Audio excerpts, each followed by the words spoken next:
Dobroveče, poštovani gledaoci, petak je 21. dan oktobra, vreme je za novo izdanje Ivanjičkog dnevnika. Ja sam Mirjana Bratuljević i pozivam vas da i danas budete sa nama.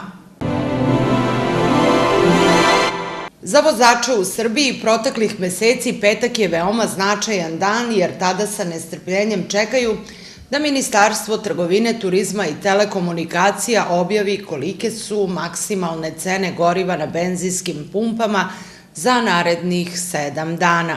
Trenutno, prema objavi od 14. oktobra, za litar benzina treba izdvojiti 180 dinara, dok Eurodizel košta 220.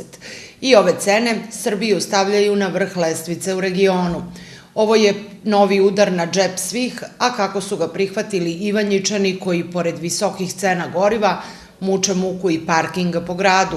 U Ivanjici podsjećamo da svako domaćinstvo po procenama mnogih ima i po 2 automobila.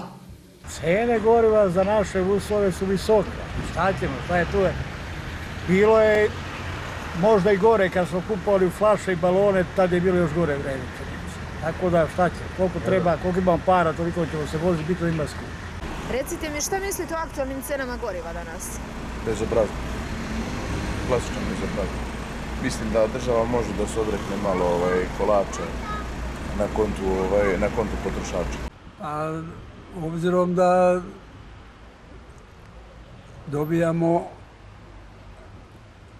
naftu sa drugog područja, sigurno da cena mora da prati nabavnu cenu. Ovo je najskuplje gorivo na svijetu, a najlošije gorivo.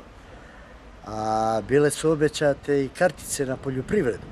Međutim, od toga nema ništa. 1,5 dana ja to čekam, od toga nema ništa. Vozim svaki dan, otkup jabuke, maline. Ja nemam ništa, plaćam cenu goriva po ovim cenama. Gorivo je mnogo skupo. Vidim da je u državama u regionu jeftinije nego kod nas. Ovo gorivo je katastrofa. Ovo nigde u okruženju nije ova cena. U svim drugim republikama je gorivo mnogo jeftinije. Kod nas je preskupo. Opština Ivanjica je odlukom o pristupanju izradi plana razvoja opštine Ivanjica za period od 2002. do 2029. od 14. juna 2022. pristupila izradi plana razvoja. Izrada plana razvoja se sprovodi u okviru projekta Nemačko-srpske razvojne saradnje, podrška reformi i javne uprave u procesu pristupanja Evropskoj uniji, koji sprovode Nemačka organizacija za međunarodnu saradnju GIZ, Nacionalna alijansa za lokalni ekonomski razvoj NALED i Balkanski centar za regulatornu reformu u saradnji sa Republičkim sekretarijatom za javne politike. Ovaj proces će u ime opštine Ivanjica voditi koordinacioni tim sastavljen od predstavnika lokalne samouprave, ali će tokom procesa značajnu ulogu imati i ostali značajni učesnici iz naše sredine okupljeni u partnerski forum. Partnerski forum je kao primer dobre prakse, širokog uključivanja zainteresovanih strana u proces planiranja i dobar instrument za konsultacije i stvaranje partnerstva zamišljen da bude konsultativno telo za potrebe pripreme i praćenja sprovođenja dugoročnih planskih dokumenata kao što je plan razvoja jedinica lokalnih samouprava. Ovo telo pruža mogućnost okupljanja i uključivanja predstavnika lokalne zajednice, privatnog i civilnog sektora u rad tematskih radnih grupa. Partnerski forum ovako zamišljen ima značajnu ulogu u sprovođenju procesa konsultacija tokom izrade plana razvoja, ali i kasnije u sprovođenju. Prvi sastanak partnerskog foruma zakazan je za 26. oktobar 2022. sa početkom u 11 sati u Skupštinskoj sali opštine Ivanjica. Posle prvog sastanka partnerskog foruma, lokalna samouprava će pristupiti izradi plana razvoja kroz rad tematskih radnih grupa. U Centru za socijalni rad u Ivanjici završen je stručni postupak oko priznavanja prava na jednokratnu pomoć u naturi, nabavka ogreva u skladu sa opštinskom odlukom. Pravo na nabavku ogreva je priznato radno nesposobnim korisnicima novčane socijalne pomoći i korisnicima, to jest porodicama koje se nalaze u stanju socijalne potrebe. Ukupno je doneto 52 rešenja o priznavanju prava na nabavku ogreva za napred navedene korisnike. Ukupno je utrošeno 1.040.000 dinara za kupovinu ogreva.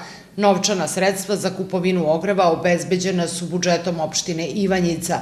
Rešenja o ostvarivanju prava korisnika na ogrev su doneta na osnovu predloga voditelja slučaja po službenoj dužnosti.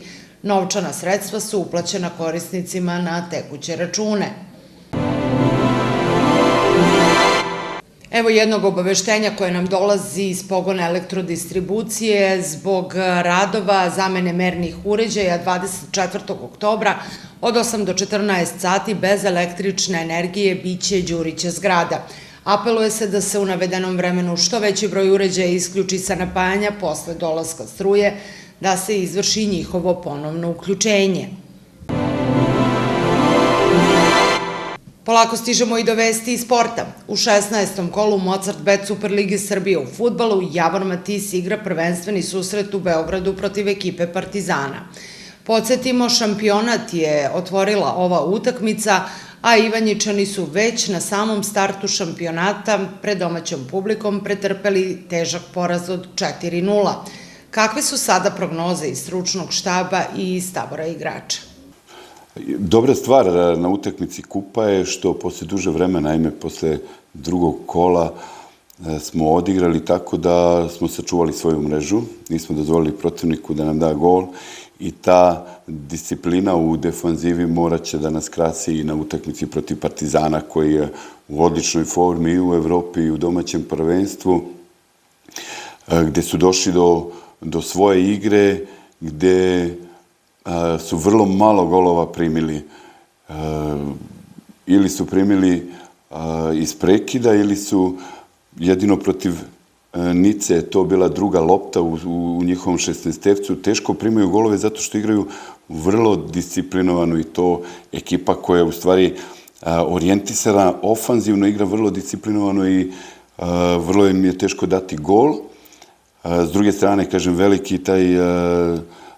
veliki broj opcija u fazi napada, gde je dosta to efikasno i iz tih svih razloga, s obzirom da je Partizan uvek favorit i, kažem, pogotovo u situaciji kada igra odlično, nas očekuje izuzetno teška utakmica u kojoj mi treba, ovo što sam rekao za kup utakmicu koju ste vi pomenuli, da još na veći nivo podigramo tu defanzivu i pokušati da budemo opasni iz kontre i polukontre, jer baš zbog svega ovog što sam naveo, teško je protiv Partizana odigrati 0:0.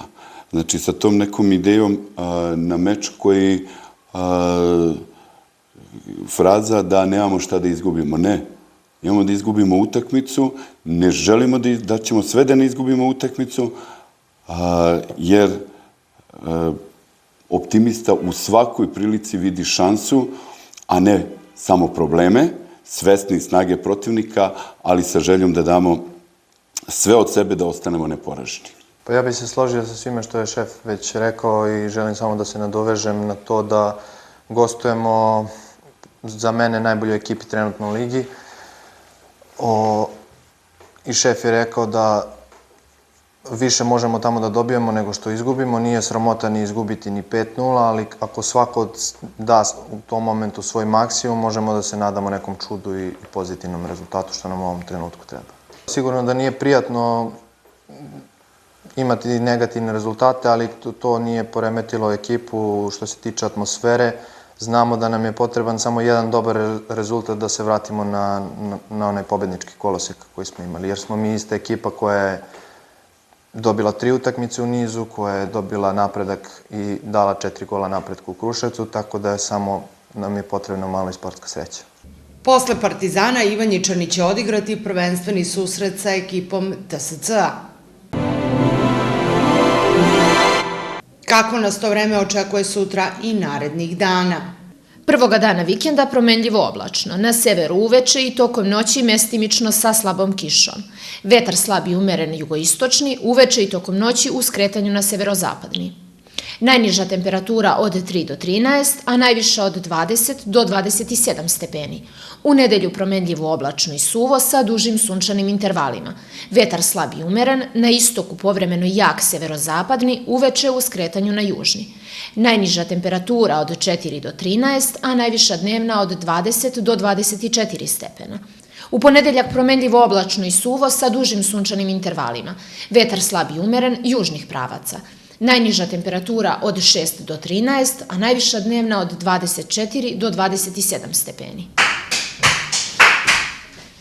Poštovani gledaoci, vi ste pratili još jedno izdanje Ivanjičkog dnevnika. Želimo vam prijatan vikend, sa vama smo ponovo u ponedeljak.